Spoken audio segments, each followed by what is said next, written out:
Hello बच्चों, कैसे हो तुम लोग। आई होप तुम लोग लॉकडाउन के पीरियड को बहुत अच्छे से यूटिलाइज कर रहे होगे। मेरा नाम है Vivek Mishra, IIT JEE mentor Kota point, और मैं आपका स्वागत करता हूं करंट इलेक्ट्रिसिटी के इस थर्ड लेक्चर में। Actually this is the fourth lecture, but third lecture मैंने डाउट बताया था, इसलिए मैंने थर्ड लेक्चर कहा। ठीक है, आज हम लोग पढ़ने वाले हैं ओम्स लॉ। पर इसको पढ़ने से पहले अगर आपने ये चैनल सब्सक्राइब नहीं किया है तो सबसे पहले आप इसको सब्सक्राइब कर लीजिए। आप और अगर आपने सब्सक्राइब कर रखा है तो पहले इसको शेयर कर दीजिए, उसके बाद ये वीडियो लास्ट तक देखिए। अगर आप ये वीडियो लास्ट तक देखिएगा तो आपको बहुत कुछ जानने को मिलेगा, बहुत कुछ समझने को मिलेगा, आपको सब कुछ अच्छे से क्लियर हो जाएगा। ठीक है, बीच में वीडियो को छोड़ोगे मुझे नहीं लगता कुछ भी क्लियर हो पाएगा, इसलिए इस वीडियो को लास्ट तक देखो। तो ओम्स लॉ, ओम्स लॉ क्या है? ओम्स लॉ को इंट्रोड्यूस किया सर जॉर्ज साइमन ओम ने। ओम्स लॉ को इंट्रोड्यूस किया था सर जॉर्ज साइमन ओम ने, और ये एक गेम चेंजर साबित हुआ। 1827 में सर जॉर्ज साइमन ओम ने इस लॉ को इंट्रोड्यूस किया और ये एक गेम चेंजर साबित हुआ फिजिक्स के लिए। ठीक है, तो आपको इसको बहुत ध्यान से देखना है। उन्होंने कहा कि current passing through any conductor is directly proportional to potential difference across its ends if temperature and other physical conditions remains unchanged। कि किसी भी कंडक्टर से पास होने वाला करंट उस कंडक्टर के दोनों एंड के अक्रॉस जो पोटेंशियल डिफरेंस होता है उसके डायरेक्टली प्रोपोर्शनल होता है। इसमें कहने का मतलब है कि जितना ज्यादा पोटेंशियल किसी कंडक्टर के दोनों एंड के अक्रॉस हम जितना ज्यादा पोटेंशियल डिफरेंस बढ़ाएंगे उतना ही ज्यादा क्या बढ़ेगा, करंट भी वहां बढ़ेगा। पोटेंशियल डिफरेंस मतलब वोल्टेज, जितना ज्यादा हम लोग वोल्टेज बढ़ाएंगे उतना ही ज्यादा करंट भी क्या होगा, बढ़ेगा। अच्छा, पोटेंशियल डिफरेंस या करंट कैसे हम लोग बढ़ा सकते हैं? बैटरी ऐड करके, ठीक है, सेल ऐड करके। एक सेल ऐड किए तो पोटेंशियल डिफरेंस है कुछ, एक और सेल ऐड कर दिए तो पोटेंशियल डिफरेंस बढ़ जाएगा, एक और सेल ऐड कर दिए तो पोटेंशियल डिफरेंस और बढ़ जाएगा। तो आपको तो पता ही होगा कि पोटेंशियल डिफरेंस कैसे बढ़ाया जा सकता है। जितना ज्यादा सेल ऐड करेंगे पोटेंशियल डिफरेंस उतना ही ज्यादा बढ़ेगा। आप देखिएगा कि जितना ज्यादा आप यहाँ पे पोटेंशियल डिफरेंस जितना ज्यादा बढ़ाइएगा, ज्यादा से ज्यादा सेल ऐड करके, उतना ही ज्यादा सर्किट में क्या बढ़ेगा, करंट बढ़ेगा। ये बात कौन बोले थे? सर जॉर्ज साइमन ओम। तो आप इसको लिख लीजिए जल्दी से, उसके बाद मैं आपको बताता हूं आगे।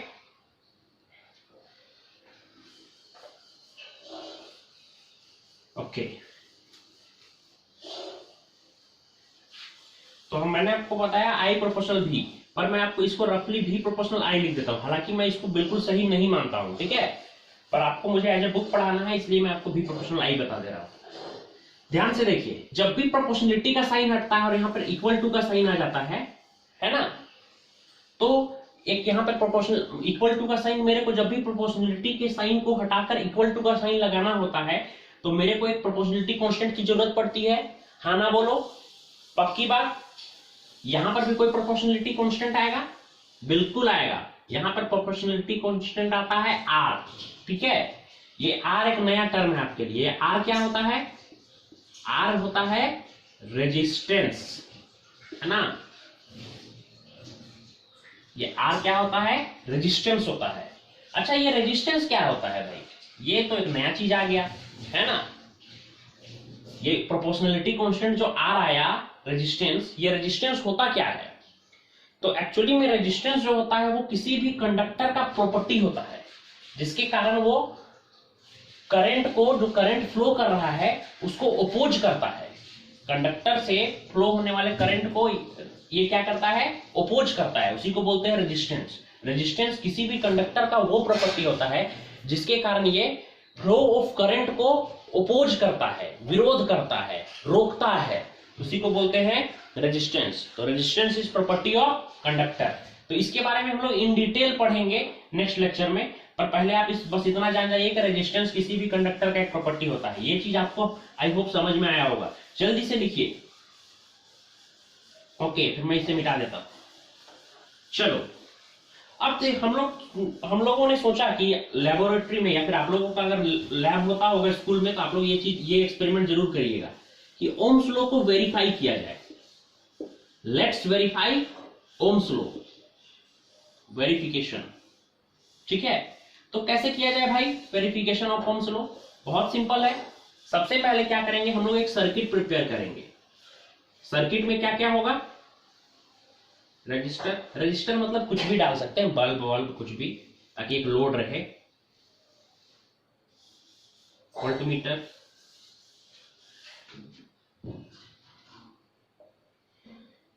एक सेल, स्विच, और एक डाल देते हैं एमीटर। ठीक है, हमने एक सेल लिया। सेल का काम क्या होता है, एक सर्किट बनाया जिसमें क्या क्या है, सेल है, एक एमीटर है, एक वोल्टमीटर है। ठीक है, ये तीन चीज होना जरूरी है।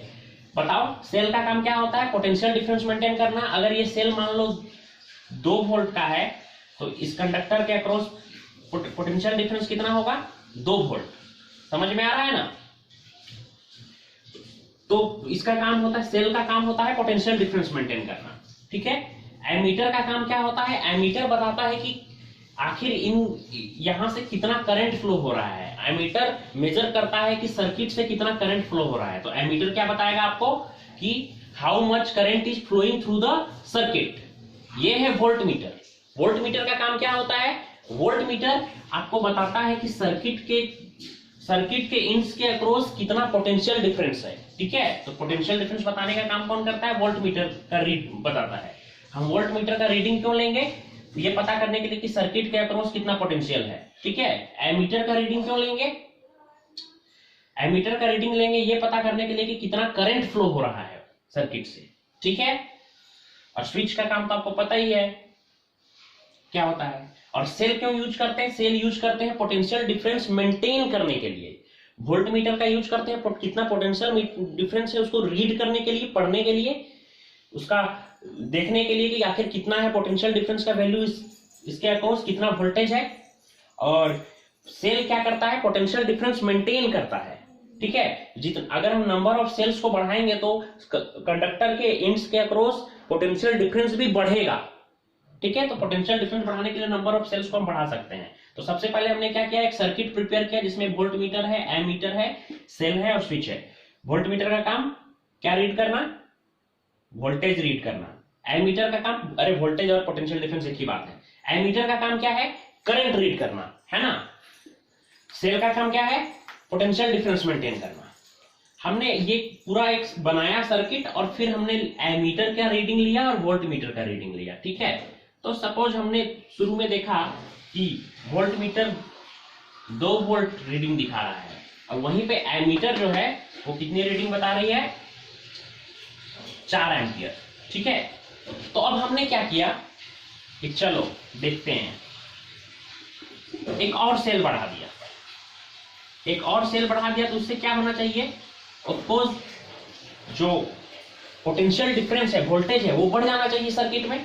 बताओ, तो हमने फिर वोल्टमीटर का रीडिंग लिया और एमीटर का रीडिंग लिया। तो वोल्टमीटर में हमने देखा कि वोल्टेज सच में बढ़ गया है और बढ़ के कितना हो गया है, 4 वोल्ट।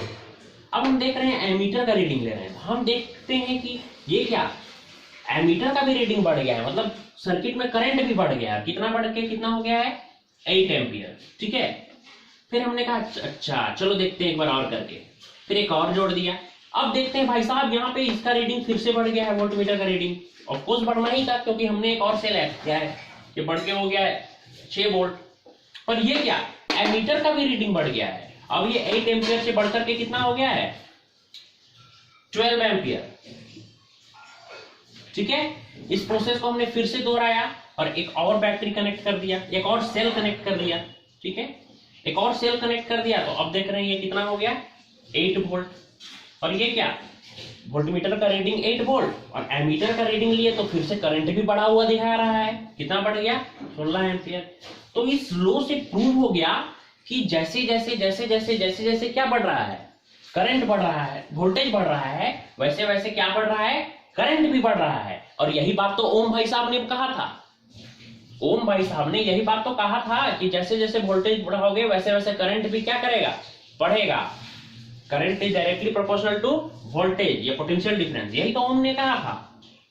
तो जब हम इसका ग्राफ ड्रॉ करते हैं, हमने इसको ग्राफ में प्लॉट करने की कोशिश की। ठीक है, तो ये I, ये V, यहाँ पे वोल्टेज दिखाया, यहाँ पे करंट दिखाया। तो जब वोल्टेज था 2, 4, 6, 8, ठीक है। उसी तरह से करंट 4, 8,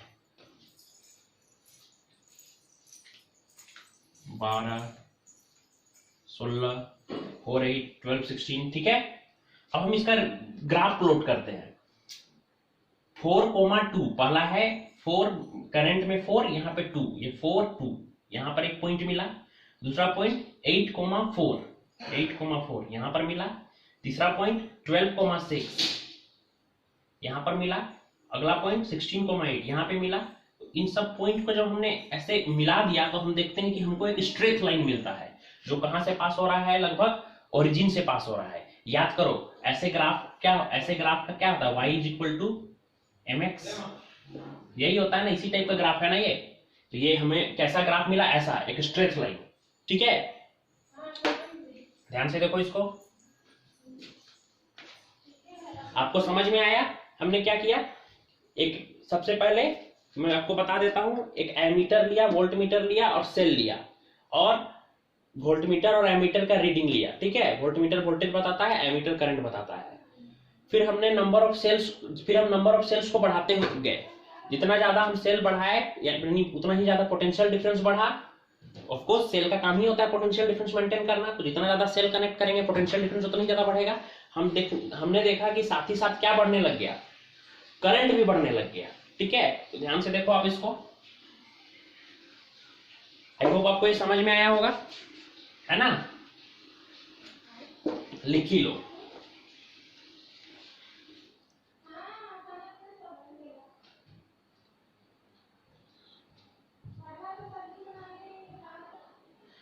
अब मैं रिकॉर्डिंग को पॉज करके जल्दी से लिख देता हूं वेरिफिकेशन वर्ड्स में, ठीक है, ताकि आप लोग इसको अच्छे से लिख लें।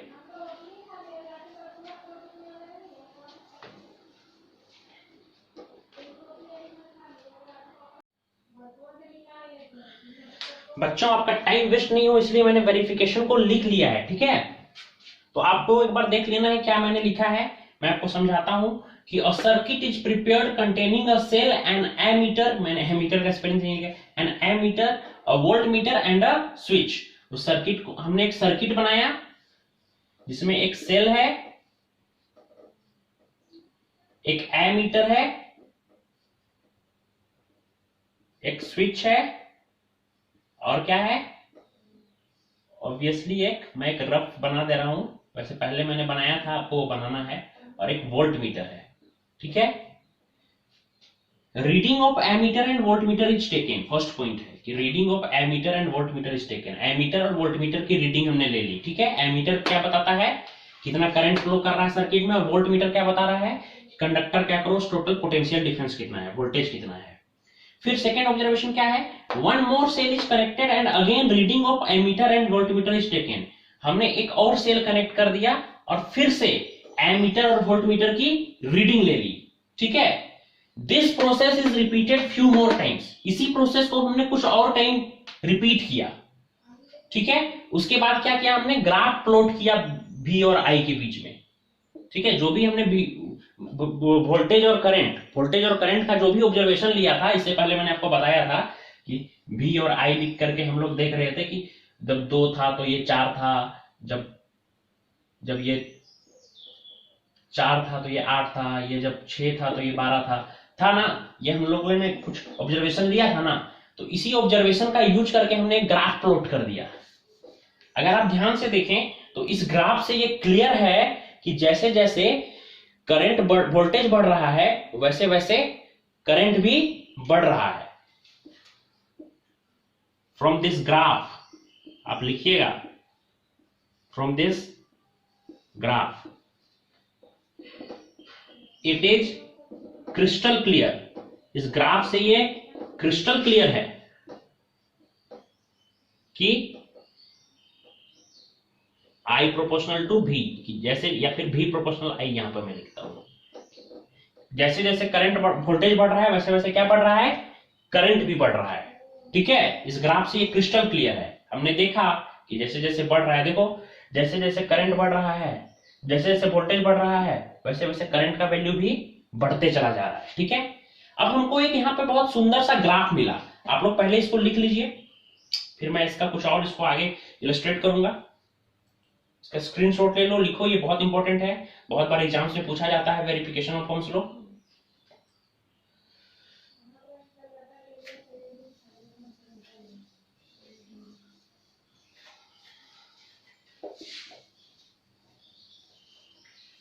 अब हमें एक ग्राफ मिला।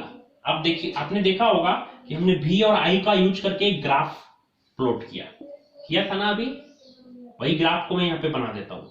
I1, I2, I3, I4, V1, V2, V3, V4।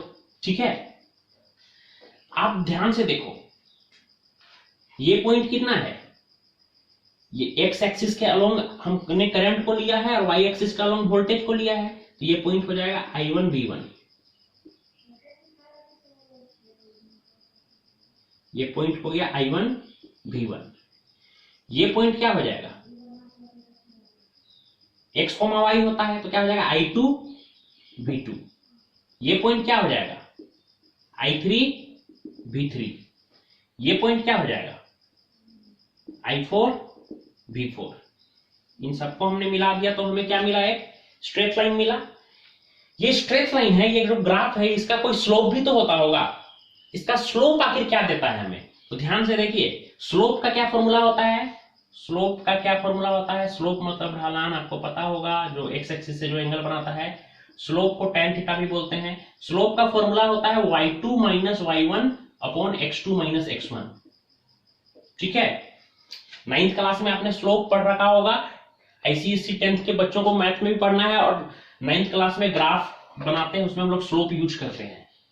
जो जिन बच्चों ने मुझसे पढ़ा होगा वो लोग तो जरूर पढ़े होंगे। स्लोप क्या होता है y2 minus y1 upon x2 minus x1। तो सोचो y एक्सिस में यहाँ पर क्या है, हम कोई भी दो पॉइंट को ले लेंगे। एक पॉइंट हमने ये ले लिया सपोज V1 नहीं I1 V1, और एक पॉइंट हमने ले लिया ये x, y यानी I2 V2। अब हमें स्लोप निकालना है, स्लोप। तो इसका स्लोप कैसे निकालेंगे, y2 माइनस y1, y2 की जगह पर क्या है V2, क्या हो जाएगा V2 minus V1 upon x2 minus x1 मतलब कितना I2 माइनस